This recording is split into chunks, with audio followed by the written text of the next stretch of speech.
Good morning. It's Atmadarshan. It's a challenging mix of rain, snow, and wind today. So this is probably about the worst weather for me personally to sit in, the most uncomfortable. It's a new year. Happy New Year. And it's a great time to go back to our beginnings. And let's talk about the beginning of the Bhagavad Gita.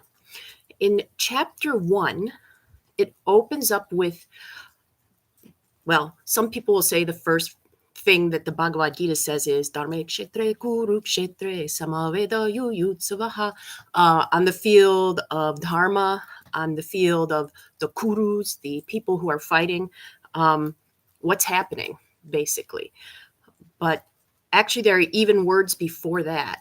And those words, the real first two words of the Gita are Dhritarashtra Uvach, which means Dhritarashtra said. Dhritarashtra is thought to be an historical king, believe that. He can also be seen as a symbol of something that exists within our ego. Dhritarashtra inherited a wonderful empire with his sons and with his brother's sons. And what happened is, because of his ego, suddenly he started to see his children as more valuable than anybody else's children. And because of that, he ended up splitting the kingdom, literally and also figuratively, because he would say, these are my people and those are others. This is exactly what our ego does. When we triumph over the ego, we realize that, for example, the weather isn't something we have to fight. It's part of us. Other people are part of us. This is what yoga teaches, and it's one of the hardest lessons to learn. Ramana Maharshi once was asked, how do we treat others? And he answered, there are no others. I think this is important as we make, well, many of us make resolutions for the new year. The first chapter of the Gita starts off with the ego talking. And by the end of it, Arjun, looking out at his destiny on a battlefield, is paralyzed with fear and anxiety and says, I can't do it. The last chapter of the Gita is narrated extensively by Krishna, representing our divine inner self, our soul. And by the end of that, even though Arjun is still at the same place, on the same battlefield, he feels, yes, I can do it. This gives us valuable input if we are making resolutions for the new year. What does our body say? If we make a resolution that's based on ego, like I'm going to lose weight, I'm going to do this, I'm going to do that for me, our bodies might react and start to tell us we can't do it. Our body's wisdom is telling us, but if we make a resolution that's based on what our soul really needs, we open up, we get confidence. That's one of the reasons I made actually this resolve for a year. It wasn't something my logical mind said. It was something that when I pledged to do this practice, I just felt everything open up. So that's what's driving me, not ego, because I don't think I'd last through today with that drive, but from the soul. May your resolutions come from the soul. I want to invite you, because of the new year, we're having some free classes this coming week if you're watching live.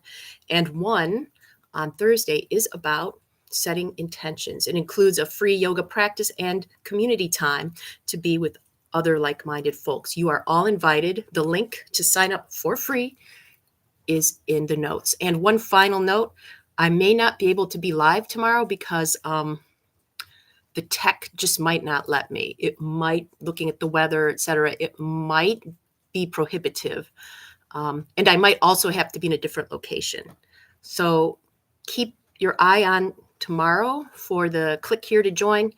And if I'm not here live, I'm still doing the sadhana at 8:15. Use one of the old videos. I invite you, maybe one that speaks to your soul.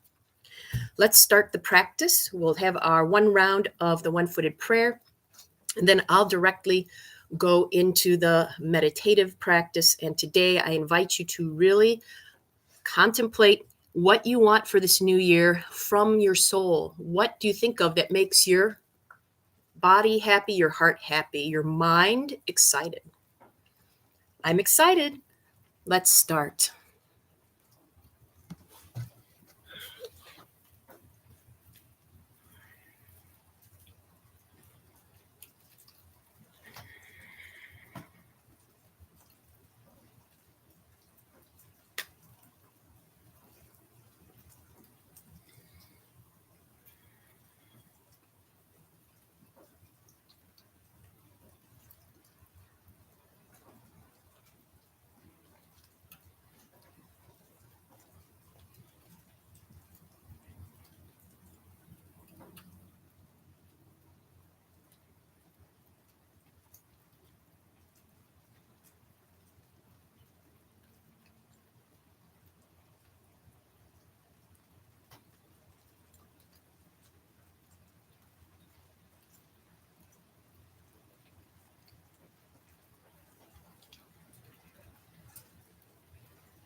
Switching sides.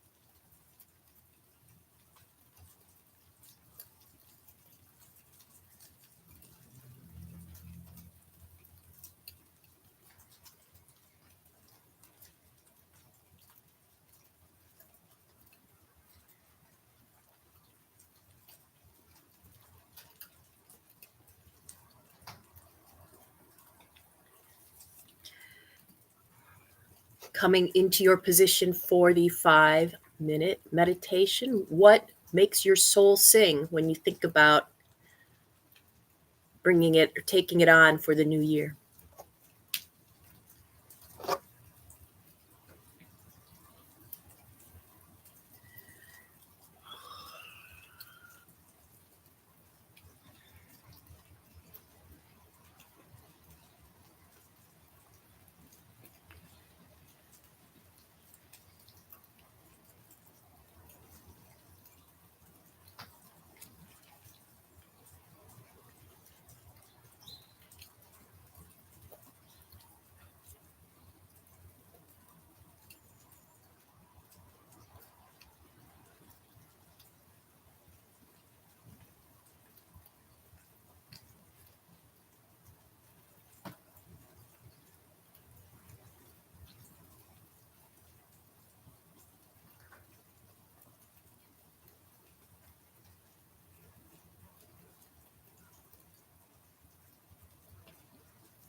coming back from your practice.